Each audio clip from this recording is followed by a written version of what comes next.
Hello friends, स्वागत है आपका हमारे चैनल क्रेजी स्मार्ट ट्रिप्स के एक और नए वीडियो में। आज के इस वीडियो में हम आपको लेकर के चल रहे हैं अगंजर महादेव मंदिर। इस वीडियो में हम आपको इस मंदिर का फुल वर्चुअल टूर देंगे, इसका इतिहास भी बताएंगे और साथ ही इसकी पूरी जानकारी भी आपको देंगे। इससे पहले हमने विजिट किया था नॉरबुलिंका इंस्टीट्यूट, जो कि अगंजर महादेव से 2.8 किलोमीटर की दूरी पर स्थित है। अब हम नॉरबुलिंका इंस्टीट्यूट से अगंजर महादेव की तरफ बढ़ रहे हैं।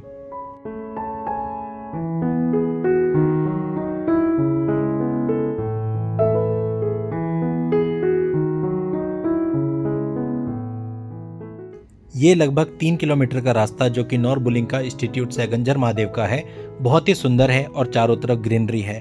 ये सिंगल साइड रोड है, लेकिन कोई प्रॉब्लम नहीं है, रोड कंडीशन काफ़ी अच्छी है। दोस्तों, अगंजर महादेव में आपको एम्पल पार्किंग एरिया मिलता है।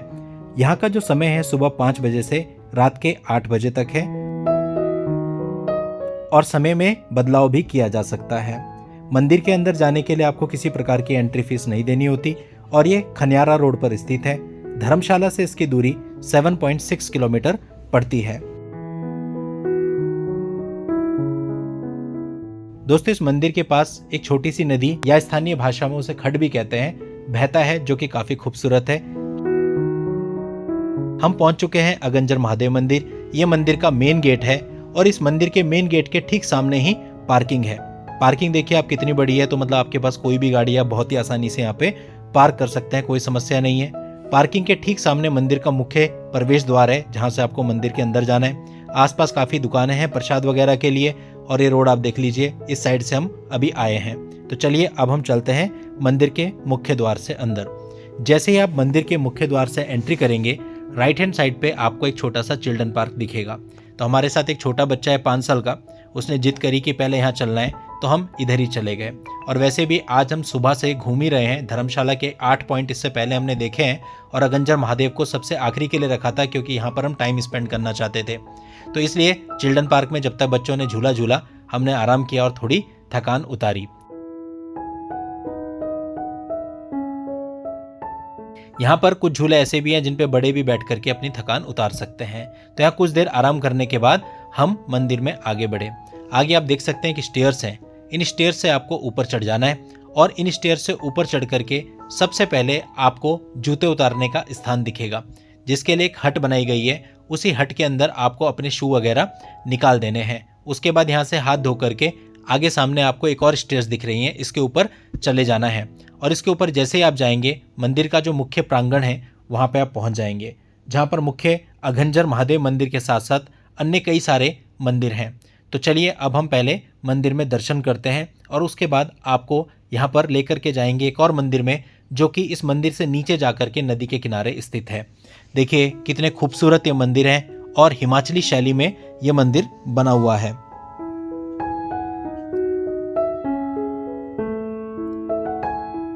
तो दोस्तों, हमने मुख्य मंदिर में यहाँ पर दर्शन किए और कुछ समय हमने यहाँ पर स्पेंड भी किया, कुछ समय हम यहाँ बैठे भी।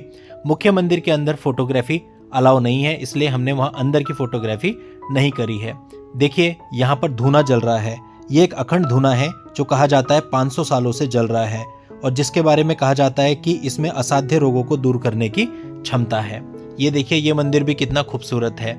मुख्य मंदिर के साथ कई सारे मंदिर बनाए गए हैं, तो इन मंदिर में भी हमने भगवान जी के दर्शन कर लिए हैं। अब दोस्तों, हम परिक्रमा ले रहे हैं और आसपास स्थित जो भी छोटे बड़े मंदिर हैं वो सारे देख रहे हैं और उनमें जाके ईश्वर के दर्शन कर रहे हैं। ये देखिए मंदिर भी कितना खूबसूरत बनाया गया है।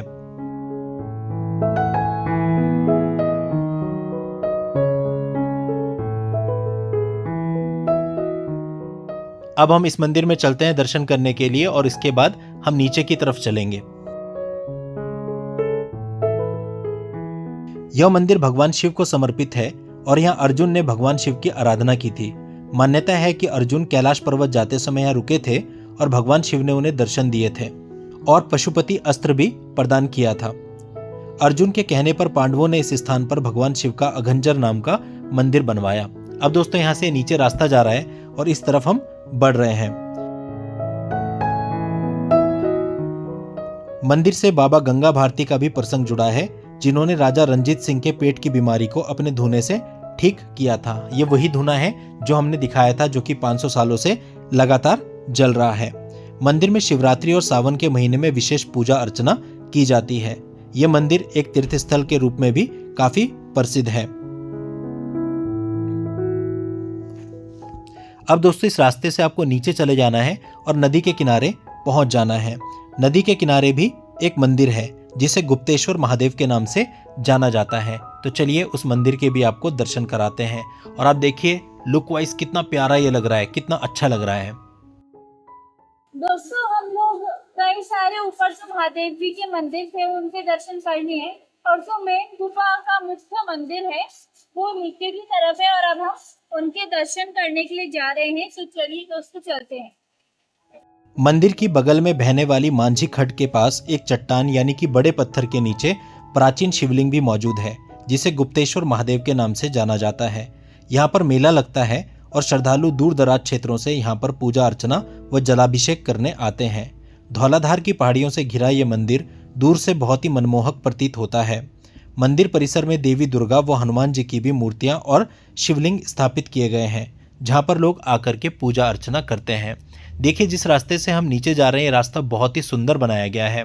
और नीचे जाकर भी यहाँ पर एक मंदिर आपको दिखाई दे रहा है, जहाँ पर एक शिवलिंग लगी है। तो दोस्तों यहाँ पर भी भगवान शिव के लोग दर्शन करते हैं। और अभी हम आपको मुख्य गुप्तेश्वर महादेव के मंदिर में भी लेकर के चलते हैं।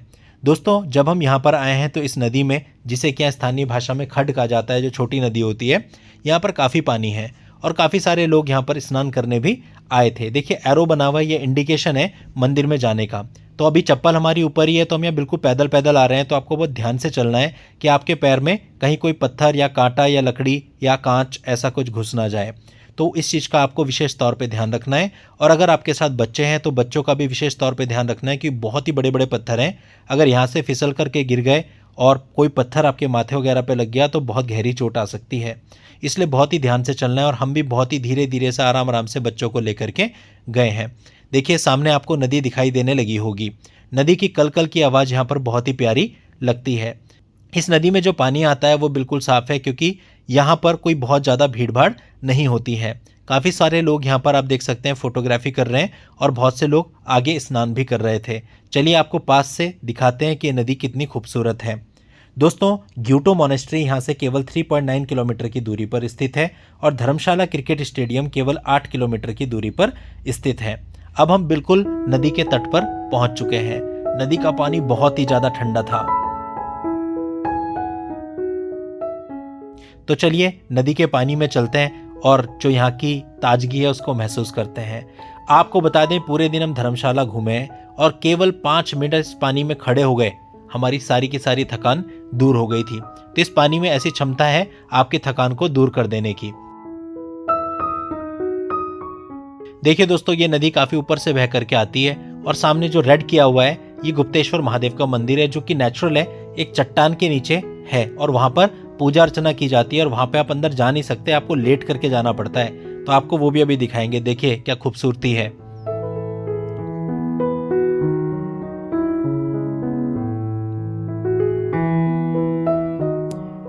तो दोस्तों अगर आप धर्मशाला आते हैं तो आपको अघंजर महादेव मंदिर में जरूर आना है। इसको बिल्कुल भी मिस नहीं करना। एक बहुत ही ब्यूटीफुल प्लेस है और यहाँ की मर्यादा को भी बनाए रखना है और यहाँ पर कूड़ा करकट बिल्कुल भी नहीं करना है, क्योंकि कई बार ऐसा होता है कि लोग जाते हैं और पिकनिक स्पॉट की तरह चिप्स के पैकेट और कोल्ड ड्रिंक की बॉटल्स वो सब फेंक देते हैं। तो ऐसी प्राकृतिक सुंदरता वाली जगहों को कभी भी हमें इस तरह से खराब नहीं करना चाहिए। इस बात का हमें विशेष ध्यान रखना है। चलिए अब मंदिर में दर्शन करने चलते हैं। सामने शिव भोलेनाथ की पेंटिंग बनाई गई है जिससे पता चलता है यहाँ मंदिर। और देखिए कोई लेटे हुए अंदर पूजा अर्चना कर रहे हैं लेट के। तो इस प्रकार से लेट करके आपको यहाँ पर दर्शन करने पड़ते हैं। ये एक प्राकृतिक चट्टान के नीचे स्थित मंदिर है। अब चलिए हम आपको अंदर से भी इसे दिखाते हैं। तो हम भी नीचे हो जाते हैं और आपको अंदर से इस मंदिर को दिखाते हैं। देखिए ये देखिए अंदर से मंदिर कुछ ऐसा है और ये बालिका लेट करके भगवान के दर्शन कर रही है। तो दोस्तों यहाँ की काफी मान्यता है क्योंकि इस मंदिर का इतिहास महाभारत काल से जुड़ा हुआ है।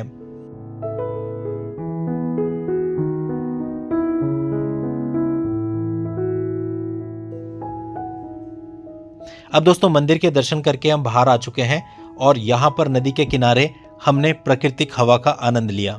ये देखिए पानी कितना साफ है, अंदर के जो पत्थर हैं वो बिल्कुल साफ साफ नजर आ रहे हैं।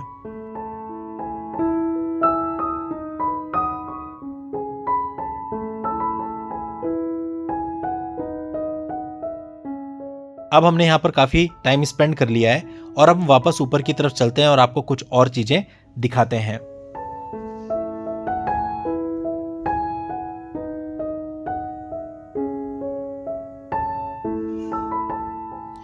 दोस्तों जब आप ऊपर जाएंगे तो ऊपर जाने का वही रास्ता है जिस रास्ते से आप यहाँ पर आए थे, यानी पत्थरों पर चढ़कर इन्हें पार करके फिर स्टेयर्स आ जाएंगी। स्टेयर्स पर तो कोई दिक्कत नहीं है, बस वही पत्थर वाला थोड़ा रास्ता है, तो वहाँ आपको देखना पड़ेगा कि कोई चीज़ आपको चुभे ना, जैसा आपको पहले बताया था। देखिए रास्ता भी कितना खूबसूरत लगता है, लिखा है जूते डालकर या गीले कपड़ों से ऊपर जाना सख्त मना है। तो वही है, हमारे जूते ऊपर ही हैं और गीले कपड़ों से कि कुछ लोग ऐसे होते हैं जो यहाँ पे नहा लेते हैं और फिर वैसे ऊपर चले जाते हैं, तो ऐसा बिल्कुल भी अलाउ नहीं है। यदि आप यहाँ नहाना चाहते हैं तो उसके लिए फिर आपको पहले अपने सूखे कपड़े साथ में लाने पड़ेंगे और कपड़े चेंज करके ही आपको ऊपर मंदिर में जाना है, ये यहाँ का नियम है। आप देख सकते हैं काफ़ी सारे लोग मंदिर में नीचे दर्शन करने के लिए आ रहे थे। दोस्तों धर्मशाला का अगर आप पूरा टूर कर रहे हैं तो इस मंदिर को आप लास्ट डेस्टिनेशन के रूप में रखना और शाम के समय यहाँ आना। आप जितना भी थके होंगे सारी थकान मिट जाएगी और आपको बहुत ही अच्छा लगेगा, और यहाँ आप कम से कम 1 से 1.5 घंटा स्पेंड करके ही वापस जाना। हमें ये चीज़ कैब वाले ने ही सजेस्ट की थी कि आप सबसे लास्ट में अगंजर महादेव को रखना और वहाँ पर अच्छे से टाइम स्पेंड करना, क्योंकि वहाँ आप बिल्कुल फ्रेश फील करोगे, और उनकी बात बिल्कुल सही साबित हुई। यहाँ बैठ कर के नदी के किनारे सारी की सारी थकान चली गई और अब हम वापस चल रहे हैं। और हमने ये भी सोचा था कि जब हम अगंजर महादेव से जाएंगे तो यहीं पर चाय पी कर जाएंगे। जब हमने कैमरा घुमाया तो सामने नदी में हमें कुछ लोग नहाते हुए भी दिखे। जब हमने जूम किया तो हमने देखा कि कुछ मॉन्क्स वहाँ पर नहा रहे हैं। तो इस प्रकार से कई सारे लोग यहाँ पे इस नदी में नहाने के लिए भी आते हैं। नहा के भी आप काफ़ी फ्रेश फील कर सकते हो। हालांकि नदी का पानी काफ़ी ठंडा है, तो आप अपने हिसाब से देखना कि आपको यहाँ पर नहाना है कि नहीं नहाना है। हालांकि अगर आप नहीं भी नहाते हैं और केवल नदी में खड़े ही हो जाएंगे तो भी आप तरोताज़ा फील करेंगे। तो दोस्तों अभी ये सीढ़ियाँ चढ़ करके हम वापस ऊपर मंदिर का जो मुख्य प्रांगण है वहाँ पर आ चुके हैं, और ऊपर से नीचे का नज़ारा आप देख सकते हैं। ये स्टेयर्स जो जा रही हैं इसमें जो कलर्स किए गए हैं कितना अच्छा ये लगता है। तो आप डेफिनेटली यहाँ पर आकर के ब्लेस्ड फील करोगे, अच्छा फील करोगे। दोस्तों अब इस मंदिर प्रांगण से हम बाहर की तरफ चलते हैं और आपको कुछ और इन्फॉर्मेशन भी देते हैं। जाते जाते एक बार हमने यहाँ पे 360 डिग्री कैमरा घुमाया ताकि यहाँ की खूबसूरती को हम अपने कैमरे में कैद कर सकें और आप लोग भी देख सकें चारों तरफ कैसा है। चलिए अब सामने रूम है जहाँ पर हमने अपने शूज जमा किए थे, वहाँ से अपने शूज ले लेते हैं और फिर बाहर की तरफ चलते हैं। यहाँ पे भी देखिए कुछ बेंचेस लगे हैं, अगर आप कुछ रेस्ट करना चाहें तो यहाँ भी कर सकते हैं। अब हमने अपने शूज वगैरह ले लिए हैं और अब हम जा रहे हैं। सामने आप मुख्य गेट देख रहे हैं, इस मुख्य गेट से हम बाहर जाएंगे और यहाँ पे राइट हैंड साइड में चले जाएंगे। राइट हैंड साइड में यहाँ पर एक टी स्टॉल है, यहाँ पर हमने टी ली और पकोड़े खाए जो कि काफ़ी टेस्टी थे। ये सामने टी स्टॉल है, सीताराम टी स्टॉल।